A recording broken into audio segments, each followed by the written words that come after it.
Hello again, this is Jeff. Catching my ear today is this piece that I've known for quite some time, but I enjoy hearing whenever it turns up again by the American composer Gunther Schuller, who was born in 1925, died in 2015.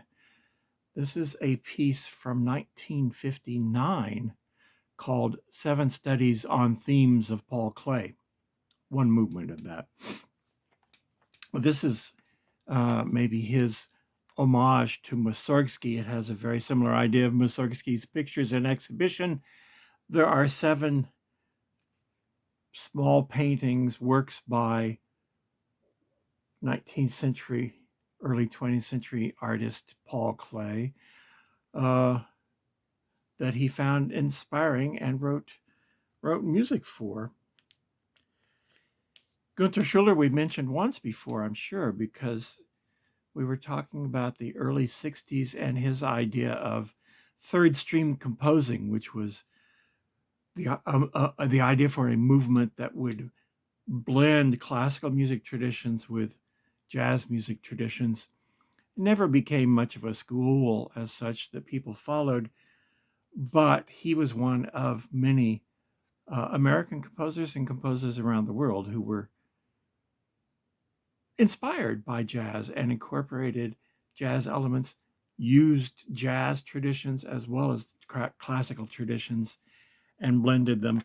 And then later, when he was the head of whichever school he was at, he uh, he also was played a big part in the resurgence of interest in the ragtime music of Scott Joplin and others from early 20th century America. So there is a story that goes with this piece. When I was in high school, I went on a field trip to hear an actual symphony orchestra concert. This was a very rare thing when I was young and going to high school, which here this would mean sometime around 1973. Went to the big auditorium in Kansas City where there was a performance by, I think, the Pittsburgh Orchestra that was visiting. And this was one of the things that was on their program. And so keep in mind that this piece had only been written in 1959. This music was still less than 20 years old at the time that I first heard it, which made it almost outrageous modern music. Uh, but I was captivated by it, and I particularly enjoyed the movement we're going to hear today, which is called the Twittering Machine.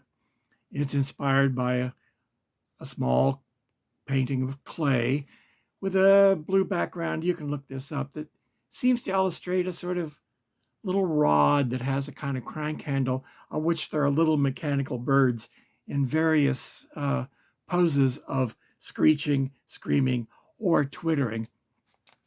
And indeed, the entire movement, which is not very long, does a good job, to my mind, of creating a mood of things twittering, of a twittering machine.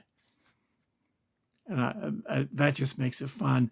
And it's not particularly avant-garde, but I think it's time for the music now. So let's listen.